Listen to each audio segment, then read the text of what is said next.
안녕하세요. 저는 장원준이라고 하고요. 센터 이제 맨 처음에 시작할 때부터 조인을 해서 쭉 하다가 잠깐 삼성으로 갔다가 그리고 다시 홈이, 그러니까 저희 집이 너무 그리워서 다시 돌아와서 다시 열심히 하고 있습니다. 맨 처음에 이제 이 톡을 제안을 김 선생님이 주셨을 때 저렇게 엄청난 제목을 주셨어요. 양자 컴퓨터의 탄생과 미래라는 걸로 이 톡을 해봐라 라고 이렇게 제안을 주셨는데, 생각을 하다 보니까 이게 너무 엄청나서 제가 이거를 다 풀 수가 없을 것 같아서 잘 생각을 해보니까 저거가 저희가 지금 저희 연구센터에서 지금 하고 있는 일이 저거와 관련이 돼 있고 저희가 갖고 있는 희망이거든요. 그래서 저희가 오늘 하는 강연 내용은 지금 양자 컴퓨터에 관련해서 간략하게 설명을 드리고, 근데 그거에 기반해서 저희가 특별하게 왜 저희가 갖고 있는 기술을 가지고 저 일을 하면 좋은지에 대해서 조금 설명을 더 포커스해서 드리도록 하겠습니다. 그래서 먼저 저희가 기초과학연구원이기 때문에 이 질문을 먼저 드리고 싶어요. 첫 번째 질문이 왜 기초과학 연구를 해야 될까요? 제가 삼성이라는 곳을 이제 가서 이제 거기는 이제 산업체니까, 그래서 이제 돈을 버는 곳에도 한번 갔다 오고, 그 다음에 원래 이제 기초과학연구원에서도 있었으니까 이것에 관련돼서 굉장히 많이 생각을 해봤었는데, 질문에 대해서 답을 그냥 제가 생각하는 답을 드리자면, 저희가 기초과학 연구를 하는 이유는 이런 엄청난 목표를 갖고 있습니다. 인류 번영을 위한 근본적인 질문을 찾기 위해서 하고 있습니다. 우리가 풍요로운 삶을 살기 위해서 좋은 질문을 발견하기 위해서 우리가 기초과학 연구를 하고 있다고 저는 믿고 있습니다. 그래서 한국 정부에서는 이제 많은 돈을 들여서 이런 기초과학 연구원이라는 곳을 우리가 설립을 했어요. 한국 정부에서 여러분이 낸 세금으로 이런 게 이제 설립이 됐죠. 총 지금 IBS 연구단은 32개가 있고요. 그리고 전국 방방 곳곳에 지금 분포되어 있습니다. 서울에 이만큼이 있고, 그다음에 대전, 광주, 그다음에 포항, 울산, 부산 해가지고 이렇게 많이 있죠. 이 중에서 이제 물리 분야도 있고, 화학 분야도 있고, 생명, 지구과학, 이런 식으로 쭉 분포되어 있습니다. 저희는 물리 분야 중에 하나인 기초과학 연구원이고, 저희는 오셔서 알겠지만 이화여대에 위치하고 있습니다. 저희 센터의 이름이 양자나노과학연구단인데, 양자나노과학연구를 이제 맨 처음에 생각하고서 이제 단장님께서 시작을 하셨을 때 이런 식으로 시대의 도움을 받게 될 줄은 몰랐어요. 그러니까 요즘 이제 뉴스 같은 거를 흔하게 보시게 되면 이런 식의 말로 표현할 수가 있죠. 양자과학 기술의 시대가 열렸다. 그래서 정부에서도 굉장히 신경을 많이 써서 우리가 저 양자 기술의 흐름에 한 리더 역할을 할 수 있도록 굉장히 많이 서포트를 하려고 노력하고 있는 중입니다. 그래서 저희가 원래 갖고 있었던 목표가 있었고, 그거랑 지금 시대에서 이제 바라고 있는 역할이 동등해서 저희한테는 굉장히 운이 좋은 경우라고 생각하고 있습니다. 그래서 저희가 이제 원래 갖고 있었던 저희의 테크닉과 시대의 흐름과 맞춰서, 그럼 양자연구단에서는 어떠한 질문, 아까 기초과학연구원이라는 게 질문을 만들기 위한 곳이라고 했잖아요. 그러면 양자나노과학연구단은 어떤 질문을 만들 것인가라고 이제 한 문장으로 한번 표현을 해보면, 우리는 양자 컴퓨팅이라는 분야의 향상 및 문제 해결을 위한 근본적인 질문을 찾고 있는 중입니다. 양자 컴퓨팅이라는 거를 이렇게 말을 하게 되면, 요즘은 이제 계속 신문 뉴스 같은 거를 좀 스크랩 같은 거를 보신 분들은 알겠지만, 계속 몇 개의 큐빗이 도달해 있고 이렇게 해갖고 얼마만큼 발전할 거라고 하고 있지만, 그거에 관련된 근본적인 질문을 알게 되면 그 속도를 더 빠르게 또 더 좋은 양자 컴퓨터를 만들 수 있지 않을까라고 하는 게 이제 저희의 목표입니다. 그래서 이번 톡에서는 지금 저희가 이런 일을 하고 있으니까 일단 첫 번째 이제 저희가 이 톡에서 그냥 이렇게 흘러 지나가서 그냥 아무것도 갖고 돌아가시게 되면 갖지 못하고 돌아가시게 되면 좀 너무 허무하잖아요. 그래서 제가 지금 이 톡에서 지금 할 일은 양자 컴퓨터가 무엇인지를 간략하게 설명드리고 그 뒤에 저희가 이 양자 컴퓨팅의 분야에서 갖고 있다라고 하는 그 문제점이 뭔지를 좀 저희가 생각하는 문제점을 좀 소개해 드린 다음에 그걸 저희가 어떤 식으로 질문을 만들고 어떻게 풀려고 하는지 이런 식의 스토리를 조금 설명드리도록 하겠습니다. 그럼 첫 번째 질문은 양자 컴퓨터는 무엇일까요? 사실 우리가 컴퓨터는 요즘 시대에 뭐 새로운 게 아니죠. 우리 모든 사람들이 핸드폰을 들고 있고 뭐 핸드폰 성능도 굉장히 좋아서 그 뭐 예전과는 비할 바 없이 모든 많은 일을 할 수가 있죠. 그래서 이게 양자 컴퓨터가 무엇인지를 보려면 우리가 가장 쉽게 이해할 수 있는 방법은 현재 우리가 사용하고 있는 컴퓨터랑 좀 비교를 해보면 됩니다. 그래서 컴퓨터를 이제 먼저 디지털 컴퓨터를 이제 먼저 볼 텐데 디지털 컴퓨터의 일단 기본 단위 요소를 보게 되면 우리가 양자 컴퓨터를 이해하는데 뭐가 다른지, 뭐가 새로운지를 알게 되는데 조금 쉽게 이해할 수가 있어요. 그래서 먼저 보시게 되면 이 디지털 컴퓨터에서 데이터 처리를 최소화하는 단위를 우리가 비트라고 하는데 이 비트라는 게 무엇이냐면 두 가지 상태가 있을 때 그냥 이 빨간 공이 0에 있으면 0이라고 하고 이 빨간 공이 1에 있으면 1이라고 하고 뭐 이런 식으로 두 개의 상태를 구분할 수 있는 상태가 두 개밖에 없는 그런 거를 비트라고 합니다. 근데 이런 비트를 그러니까 디지털 컴퓨터에서 이 비트를 가지고 우리가 무엇인가 할 때 만약에 이런 식으로 디지털 컴퓨터에서 0과 1 사이에 빨간 공이 존재하게 되면 그러면 디지털 컴퓨터에서는 이 중간 단계를 오류라고 인식하고 나는 이 비트를 사용할 수 없어요 라고 이제 되죠. 그러면 컴퓨터가 이제 고장나는 거죠. 뭐 동작을 이상하게 하는 거고.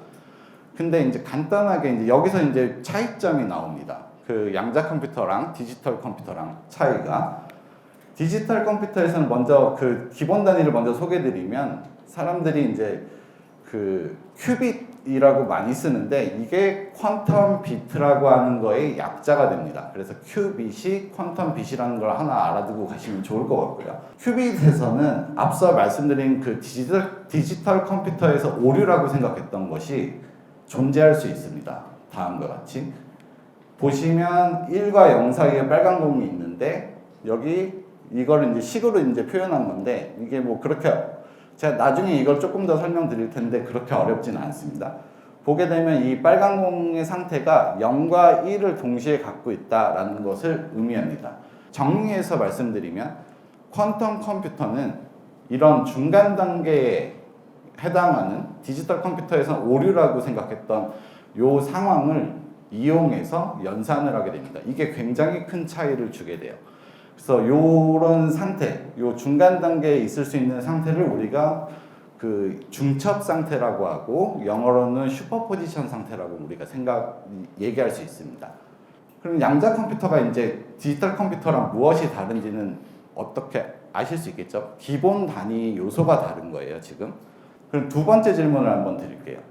그러면 자, 양자 컴퓨터가 다르다라는 건 알겠는데 그렇다면 양자 컴퓨터가 왜 좋을까에 대한 다음 질문을 우리가 이제 가질 수가 있어요. 양자 컴퓨터는 사실 뭐 이제 신문 뉴스 같은 거에서 보면 굉장히 빠르다. 뭐 그래서 뭐 우리가 지금까지 못했던 일을 뭐든지 다 할 수 있을 것 같다라고 이제 그냥 막연하게 이렇게 설명을 하잖아요. 그래서 그럼 왜 빠른지, 뭐가 좋은지에 대해서 제가 오늘 그 쪽집게 강사처럼 딱 그 두 포인트만 알려드리도록 하겠습니다. 많이 알고 가지 않으셔도 돼요. 딱 두 개만 알고 가시면 됩니다. 그래서 먼저 이런 상황을 한번 우리가 생각을 해볼게요. 디지털 컴퓨터에서 데이터를 처리를 하는데 이런 상황을 생각해 볼게요. 0과 1이라고 정의되어 있는 비트를 저장소 A에서 저장소 B로 보낸다라고 우리가 생각을 해보겠습니다. 그러면 어떻게 하면 될까요? 0과 1을 보내야 되니까 먼저 0을 만들고, 그렇죠? 그 다음에 보내죠. 이렇게. 그 다음에 이번에 1을 만든 다음에 1을 B로 보내겠죠. 이렇게. 이게 이제 디지털 컴퓨터에서 이제 하고 있는 일이죠. 근데 양자 컴퓨터에서는 뭐가 좋냐면 아까 전에 말씀드린 것과 같이 양자 중첩이라는 상태를 이용하게 되면 이 일을 두 번 할 일을 한 번만 하면 되게 만들 수가 있어요. 보시면 다음과 같이 1과 0 사이에 중간 단계를 맞춰놓고 그러면 이제 이 빨간 공이 있는 상태는 1과 0과 1에 대한 정보를 동시에 갖고 있는 상황이 되죠. 그러고 나서 그냥 한 번만 보내면 우리가 0과 1의 정보를 한 번에 보낼 수 있습니다. 그러니까 말하자면 두 번 할 일을 한 번 하면 된다. 그래서 빠르다라고 이제 생각할 수 있죠. 그러고 나서 사실 이것만 뭐 좋다라고 하면 별로 뭐가 그렇게 더 좋을까라고 생각할 수 있는데 굉장히 이거보다 훨씬 더 그러니까 더 좋은 일을 할 수 있는 그 효과가 있습니다. 뭐냐면 이제 양자 얽힘에 대해서 제가 설명을 드릴 건데 그러면 자 이런 상황을 또 한번 생각을 해보겠습니다. 디지털 컴퓨터에서는 A와 B의 상태를 알기 위해서 어떻게 해야 되냐면 자 A랑 B는 지금 다음과 같이 지금 정의가 되어 있어요. A는 0이고 B는 1입니다. 지금. 그럼 이걸 알려면 어떻게 해야 될까요? 다음과 같이 돋보기를 한번 갖다 대서 보고 그 다음에 다시 B로 이동해서 또 한 번 체킹을 해야 되죠. 이렇게. 그래서 두 번을 해야 됩니다. 이 일을. 근데 양자 컴퓨터에서는 이 일을 한 번만 하면 A랑 B의 상태를 동시에 알 수 있어요. 그런 효과를 양자 얽힘이라고.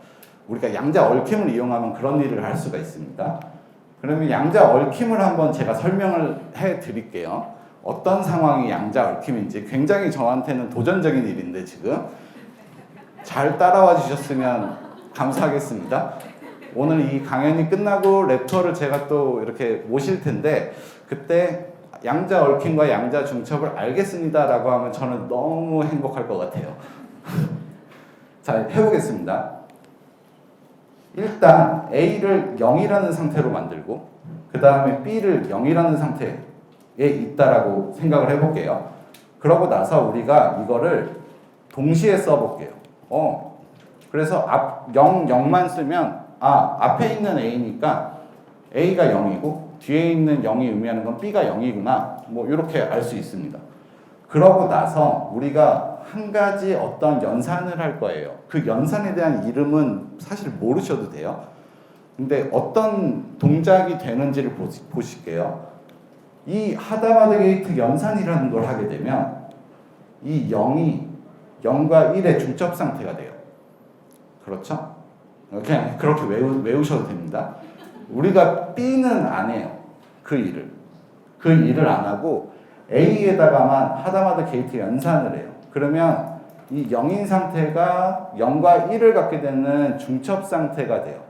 자, 요렇게 해놓고 우리가 요 두 A랑 B의 상태를 동시에 한번 써볼게요. 그러면 요렇게 쓸 수가 있어요.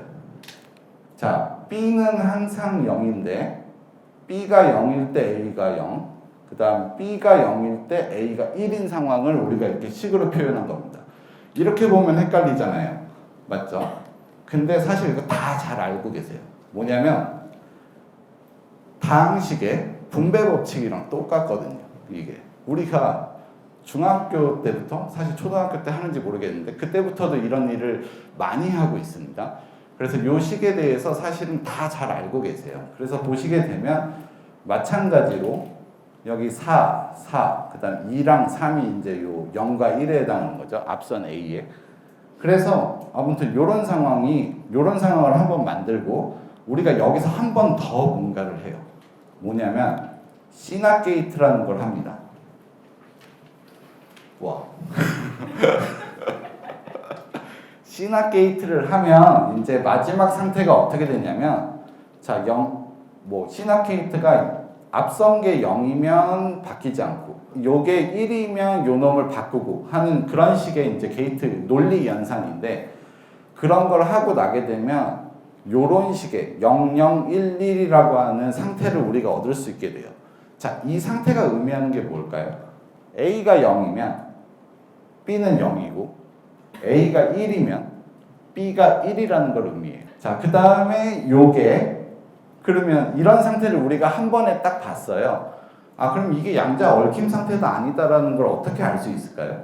앞서 말씀드린 다항식의 분배 법칙으로 얘를 가를 수 없다면 그러면 이제 양자 얽힘 상태에 있는 그 AB 상태인 거예요. 자, 0011을 우리가 분배 법칙으로 한번 나눠본다라고 생각을 해볼게요. 할 수 있을까요?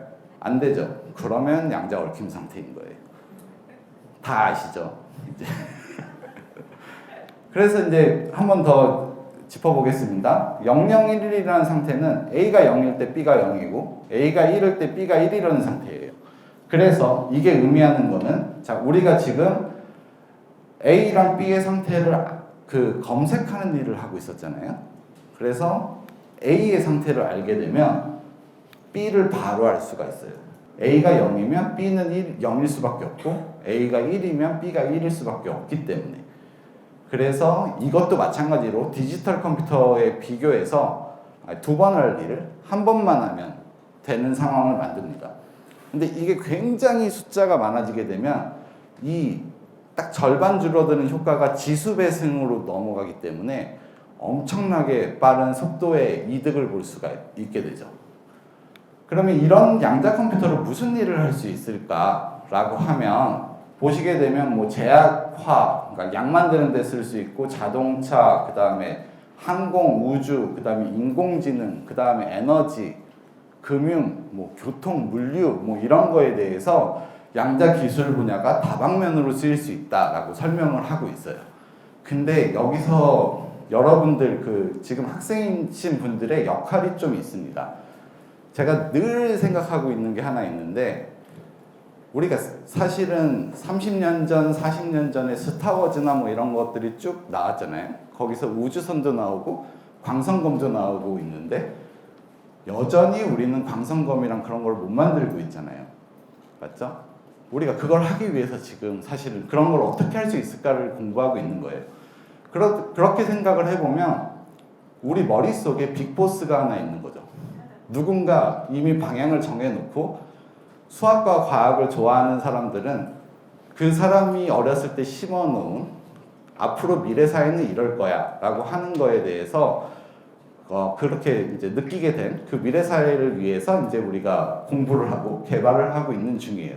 그래서 제가 지금 말하고 있는 포인트는 뭐냐면 여러분들이 좀 더 상상력을 발휘하게 되면 사실은 이 양자 컴퓨터는 모든 분야에서 최적화된 결과를 찾을 수 있는 솔루션이기 때문에 활용 분야는 훨씬 더 많아질 거다라는 거죠. 여기 지금 현재 우리가 갖고 있는 지식을 가지고 이렇게 정해놓은 분야 말고선도 그래서 그거는 그 학생이신 분들께서 좀 더 상상을 많이 하고 수학과학을 열심히 하셔서 그래서 개발해 주셨으면 좋겠습니다.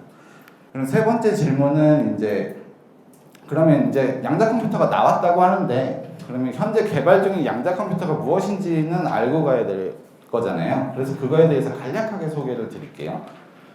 양자 컴퓨터의 종류는 뭐 일단 회사에서 그러니까 만들었다라고 보고된 바를 기준으로 제가 그냥 이 자료를 작성을 했는데 보시게 되면 이제 세 가지 종류의 타입으로 해서 양자 컴퓨터가 개발이 돼 있어요. 첫 번째는 이제 초전도 큐빗을 이용해서 IBM에서 뭐 이렇게 양자 컴퓨터를 만들었고 그 다음에 아이온큐라고 하는 회사에서 이온 트랩이라는 방법을 이용해서 양자 컴퓨터를 만들었고 그리고 아직 양자 컴퓨터가 나오진 않았지만 실리콘 양자점, 그러니까 실리콘에다가 그 양자점이라고 하는 그러니까 큐빗을 거기다 갖다 넣고서 그걸 이용해서 뭐 양자 컴퓨터를 만들겠다라고 하는 그룹들이 있어요. 회사가 이미 있습니다. 근데 이게 조금 파워풀했던 이유는 우리가 모든 쓰고 있는 세미컨덕팅 디바이스 같은 경우에는 다 반도체를 쓰잖아요. 그거 기반인 된 기술에 이제 여기를 접목할 수 있기 때문에 만약에 된다고 하면 파워풀할 수 있지 않을까. 그래서 사람들이 뭐 이렇게 현재 세계에서는 뭐 이런 식의 그 회사들이 나와서 열심히 그 양자 컴퓨터를 개발하고 있습니다.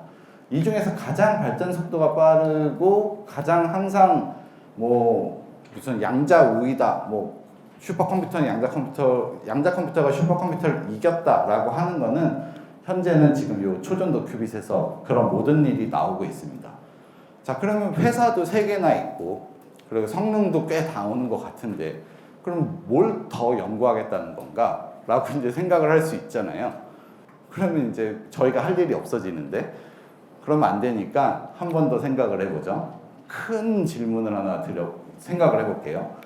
뭐냐면 우리가 과연 현재 개발됐다고 하지만 이 양자 컴퓨터에 관련하여 잘 알고 있을까에 대해서 질문을 한번 해보는 게 아주 좋을 것 같습니다. 왜냐하면 굉장히 빠른 속도로 발전을 했지만 지금 더 이상 빠른 속도로 발전하고 있진 않아 보여요. 이 필드가. 왜 그러냐면 뭔가 문제점이 있기 때문이죠. 그래서 이 질문에 답을 하기 위해서 현재 지금 갖고 있는 문제점이 무엇인가를 먼저 딱 2포인트만 한번 짚어볼게요. 저희가 생각하는. 그래서 저희가 생각하는 양자 컴퓨터 개발이 왜 어려운가, 왜 더 이상 나가고 있질 못한가에 대해서 질문을 해보게 되면 얽힘 상태에 대해서 이해도가 좀 부족해 보입니다. 뭐냐면 만들 수는 있지만 그게 과연 어떻게 되고 있는지 그리고 또 한 가지는 이 큐빗이라고 설명드리는 놈이 외부 환경에 굉장히 민감하게 변화를 해서 애초에 생각했던 그 되게 이상적으로 생각했던 그 상황보다 훨씬 더 어려워요. 구현하기가. 그래서 이거를 이제 해결을 하려면 질문을 또 만들어야 되잖아요. 그래서 질문을 하나씩 만들면 얽힘 상태를 만들고 유지하는 힘은 무엇인가? 이런 식의 질문을 풀면 우리가 저 문제를 해결할 수 있을 거라고 저는 생각해요. 그리고 큐빗이 외부 환경에 민감하게 변한다라고 했는데 그럼 외부 환경과 큐빗을 잘 이렇게 분리를 할 수 있는 외부 환경으로부터 영향을 최소화할 수 있는 방법은 무엇이고 그리고 이게 과연 현재 나와 있는 초전도 큐빗이나 실리콘 이런 것들로 과연 가능한 일인가?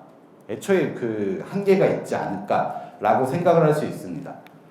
그래서 이 2개의 문제를 해결하기 위해서는 우리가 해야 되는 게 큐빗의 상태를 쉽게 조절하고 그 다음에 외부 환경을 굉장히 잘 통제할 수 있는 그 어떤 새로운 연구 방법이 필요하게 됩니다. 그래서 나노과학 연구단에서는 주사형 탐침 현미경이라는 것을 이용해서 저 일을 하려고 합니다. 제가 왜 이게 그렇게 좋은 건지를 이걸 이용하는 게 굉장히 영리한 일인지를 나중에 톡 끝날 때쯤에 느끼게 되실 겁니다. 그래서 보시게 되면 이제 간략하게 이제 한번 설명을 드릴게요. 주사형 탐침 현미경이 무엇인지. 다음 이 계략도는 저희가 실험을 흔하게 하고 있는 모습을 제가 도식화해서 그려놓은 겁니다. 저희는 은 표면 위에다가 굉장히 얇은 부도체를 하나 놓고 그 다음에 원자 하나를 올려놓은 다음에 원자 하나로 끝나져 있는 그 탐침을 가지고선 요 원자를 연구를 해요. 무슨 소리일까요, 이렇게? 자, 그러면 이런 상황을 한번 생각을 해보죠. 자, 만약에 요 사이 거리가 1cm가 떨어져 있어요. 그리고 우리가 요 사이에 팁과 요 STM 팁과 도체 사이에 그러니까 전압을 걸었습니다. 그럼 여기서 퀴즈가 전류가 흐를까요, 안 흐를까요? 도리도리 해주셨어요. 예, 안 흐릅니다. 왜 그러냐면 끊긴 선이랑 똑같잖아요.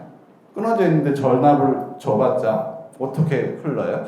근데 놀랍게도 요 사이 거리를 1나노미터 0.00000001 그만큼의 미터 10의 마이너스 9승 미터까지 가게 되면 이 경우에는 우리가 전압을 걸게 되면 전류를 얻을 수가 있습니다. 요 거리에서는. 그래서 한 가지 예를 한번 들어볼게요. 이 팁을 우리가 옆으로 이동을 시키면 요 사이 거리가 지금 아까 전에는 지금 1나노미터보다 가까웠잖아요. 지금은 멀어졌잖아요. 그래서 이 상황에서는 우리가 전압을 걸어도 전류가 안 흘러요. 그럼 전류가 흐르려면 어떻게 해야 돼요? 가까이 가야 되겠죠. 그래서 이렇게 가까이 가게 되면 다시 전류를 얻을 수 있게 됩니다. 그럼 요거를 어떻게 이용할 수 있냐? 같은 전류를 계속 유지하는 상태로 우리가 STM 팁을 연속적으로 움직이게 되면 원자가 어디에 있는지, 원자의 모양이 어떤지를 알 수가 있어요. 그래서 스키매틱으로 한번 제가 어떻게 하는지를 한번 보여드릴게요.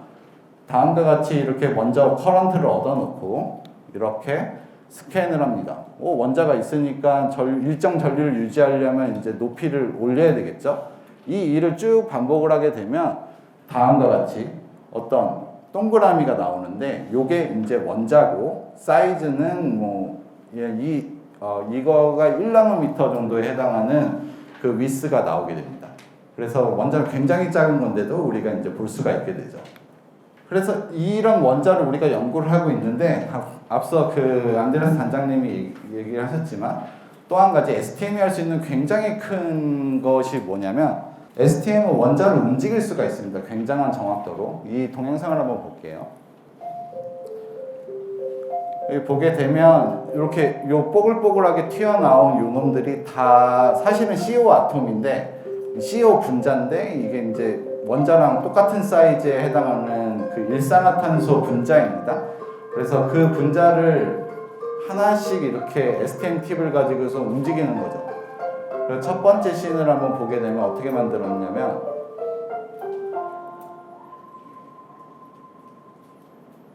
다음과 같이 12개에 해당하는 CO 분자를 이렇게 놓고 하나를 찍고 이것도 마찬가지로 소년의 모습을 이렇게 그 CO 분자를 가지고서 이렇게 한 다음에 스냅샷을 하나씩 찍어요. 그래서 그거를 연속적으로 이어 붙여가지고 GIF 같은 걸로 만들면 이런 식의 동영상이 되는 거죠.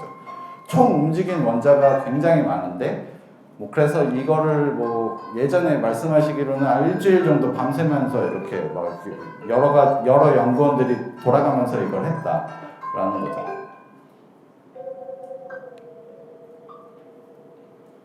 여기서 뭘 확인하는지는 모르겠지만 점프도 뛰고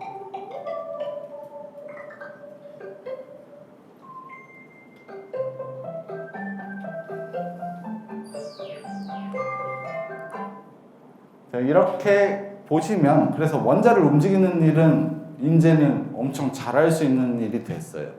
자, 그래서 보면 우리는 STM을 이용하면 원자를 이렇게 잘 연구할 수 있고 그다음 원자를 잘 움직일 수도 있어요.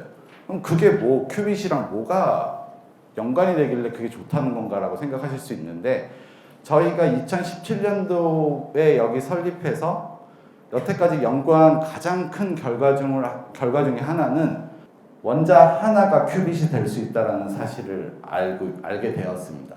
그럼 이 두 가지, 원자를 쉽게 조작할 수 있다는 사실과 원자 하나가 큐빗이 될 수 있다는 사실이 얼마나 좋은 일이냐면 다음 예로 한번 볼게요. 자, 이거는 초전도 큐빗의 그 회로를 하나 가지고 온 거예요, 제가. 그래서 출처는 이제 IBM이고 보게 되면 4개의 큐빗이 다음과 같이 배치되어 있습니다. 이렇게. 근데 이렇게 생각을 해볼게요. 저거를 열심히 디자인을 해서 무슨 웹 공정, 파운드리 같은 데다 맡겨가지고 받아갖고 왔어요. 그럼 한 6개월쯤 걸리겠죠. 그리고선 측정을 했더니 성능이 안 좋아. 안 좋아서 생각을 해보니까 요 큐빗 하나 위치가 여기가 있으면 아주 좋을 것 같아요. 그래서 그걸 다시 설계를 하고선 다시 이제 맡겨봤더니 그럼 또 6개월이 또 필요하잖아요. 그래서 굉장히 어렵습니다. 그렇게 뭔가 어떤 원인을 찾아내기가 현재로서는 이 방법을 쓰면. 근데 우리는 원자 하나가 큐빗이고 원자 하나를 잘 조절할 수 있으니까 이런 상황을 이렇게 만들 수 있어요. 표면에다 원자 4개를 갖다 놓으면 똑같은 효과를 얻을 수가 있습니다. 다음과 같이. 그리고 나서 말씀드린 바와 같이 이 배치가 지금 마음에 안 들어요.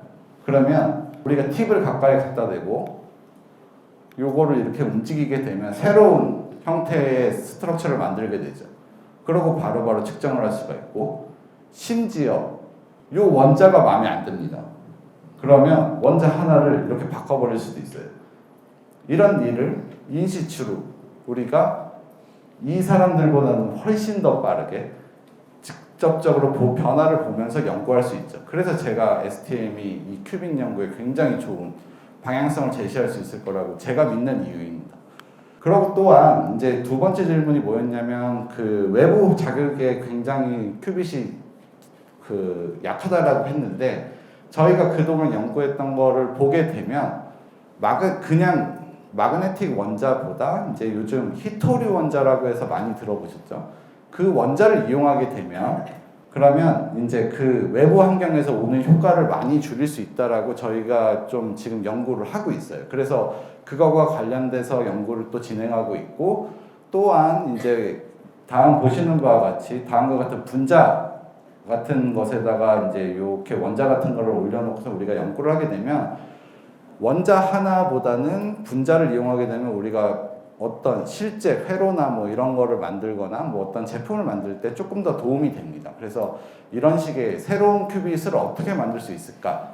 새로운 큐빗은 과연 이제 기존의 큐빗이 갖고 있는 한계를 넘어설 수 있을까에 대한 방향성 내지는 방법론에 대해서 저희가 또 생각하고 있는 중입니다.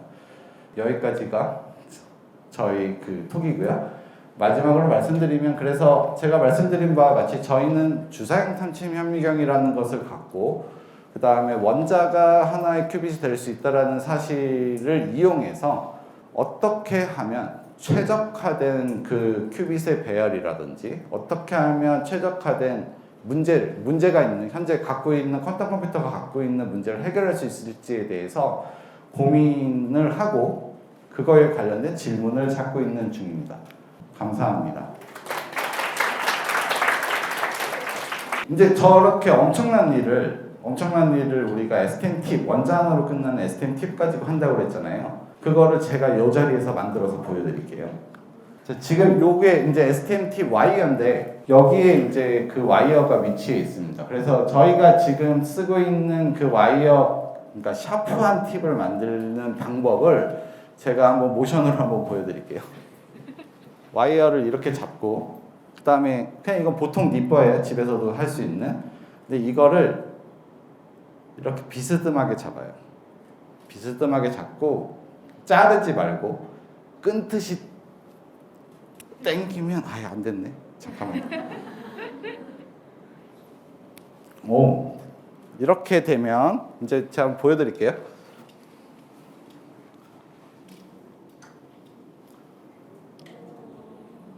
네, 이렇게 뾰족하게 되고 저 가장 뾰족한 부분의 하나는 원자 하나로 끝나져 있다라고 생각하시면 됩니다. 사실은 원자 딱 하나로 끝나져 있지는 않고요. 좀 지저분한데 저희가 실험을 할 때 뭐 이렇게 여러 가지 방법들이 있거든요. 그런 방법을 조금 하게 되면 이제 그 원자 하나로 끝난 팁이 되고 그렇게 되면 우리가 이제 원자를 조절할 수 있게 됩니다.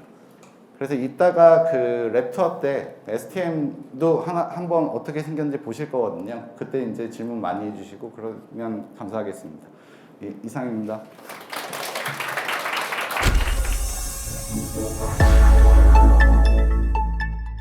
지금까지 연구를 바탕으로 했을 때 어떤 질문을 만들었는지에 대해서 궁금합니다. 저희는 계속 질문을 찾고 있습니다. 저희가 이런 기초과학 연구를 했을 때 굉장히 사실 우리가 이미 그 혜택을 누리고 있는 게 하나 있어요. 다 갖고 계신 핸드폰이 그 증거입니다. 맨 처음에 트랜지스터를 개발할 때 그 누구도 이렇게 핸드폰이나 뭐 이런 것처럼 뭔가 이렇게 나타날 줄 몰랐거든요. 그때 갖고 있었던 근본적인 질문은 사실은 그냥 호기심에서 시작했던 거지만 사실 그분들은 어떻게 하면 뭐 이렇게 삶이 더 평화롭게, 그러니까 더 쉽게 사람들과 소통하고 뭐 이럴까라는, 그러니까 좀 더 편리하게 살 수 있을까에 대한 그 질문을 가지고선 연구를 하다가 그렇게 발전한 거겠죠. 저희도 아마 미래에 저희가 연구하고 있는 일이 그렇게 쓰일 거라고 생각하고 있습니다.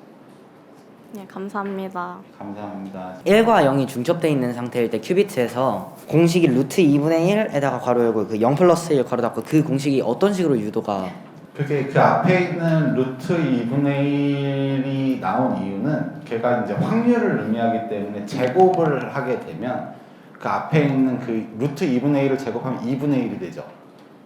그래서 이제 0 앞에 붙어 있는 루트 2분의 1을 제곱하면 2분의 1이 되고 1 앞에 붙어 있는 루트 2분의 1을 제곱하면 2분의 1이 돼서 합치면 다 100%가 되거든요. 그래서 그런 상태를 쓸 때 그런 규칙이 있어요. 그 앞에 붙은 상수들이 제곱을 했을 때 토탈, 그러니까 총 합은 1이 돼야 된다라고 하는 그 규칙 때문에 지금 저렇게 앞에 루트 2분의 1이 붙게 되는 거죠. 네. 그래서 절반은 0인 상태고 절반은 1인 상태이다라는 거를 수식으로 표현한 상황입니다. 지금. 근데 왜 제곱을 됐을 때 확률이 그러니까 저게 파동함수라는 걸 이해해야 되는데 파동함수를 물리량으로 바꾸기 위해서는 우리가 제곱을 해야지 그게 물리량이 우리가 측정 가능한 물리량이 되기 때문에 그래서 저희가 제곱을 하면 그때 앞에 붙어 있는 개수의 합이 꼭 1이 돼야 되는 또 그런 규칙이랑 연결되게 됩니다.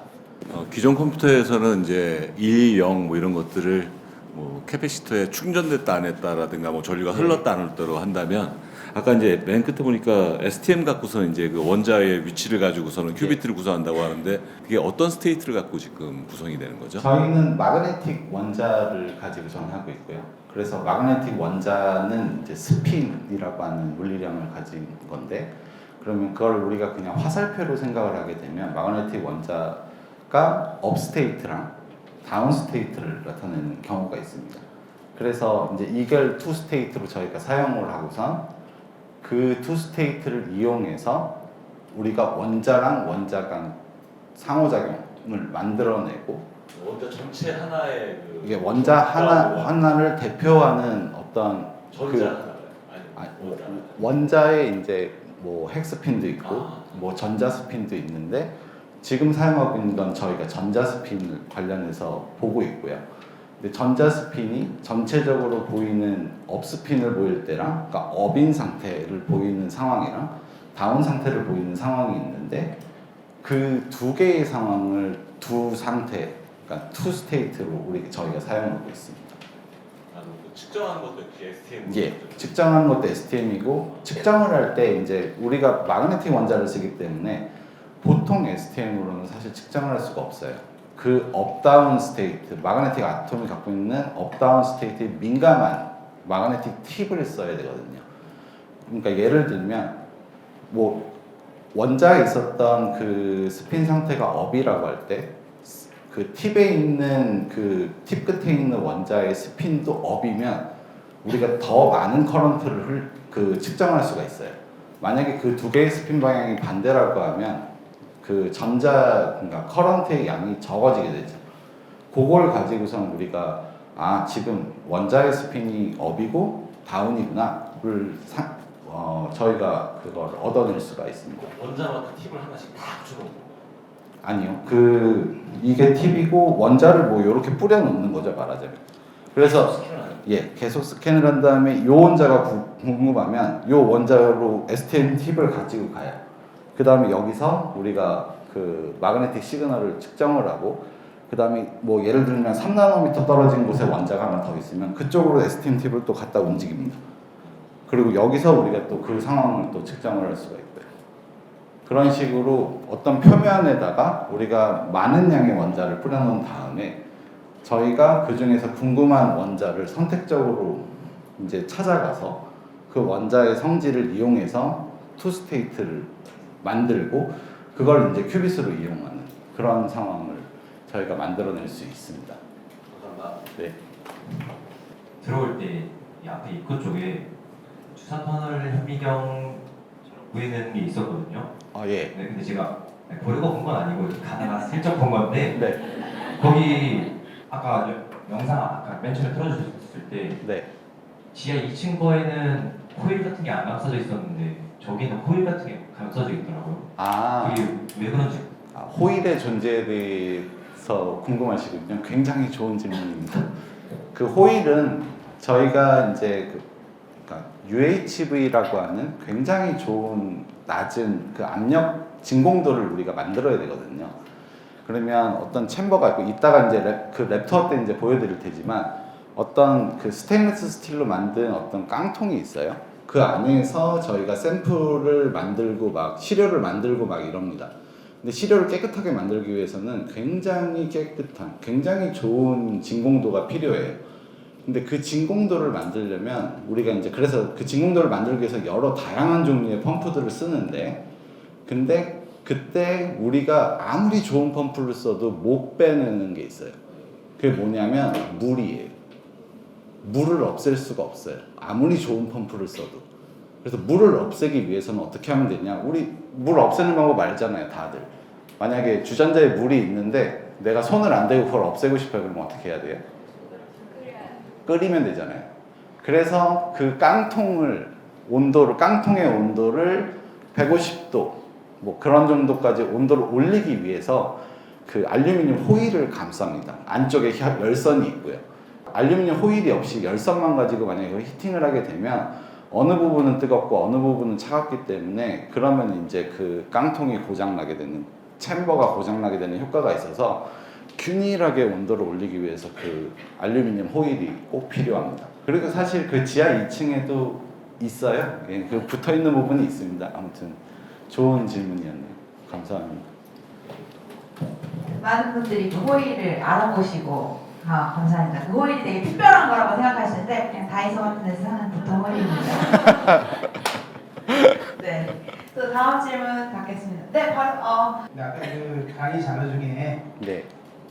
2028년도에 100큐비트 달성 목표라는 게 있더라고요. 실리콘 큐빅. 네, 실리콘 퀀텀 컴퓨팅. 예. 네, 근데 그 정도면은 이게 그 어느 정도의 그 효과가 있는지 뭐 지금 뭐 그게 더 궁금해서 좀 질문을 드려봤습니다. 양자 우위를 나타내는 그 브릭스루가 되는 큐빗의 개수가 지금 50몇 개잖아요.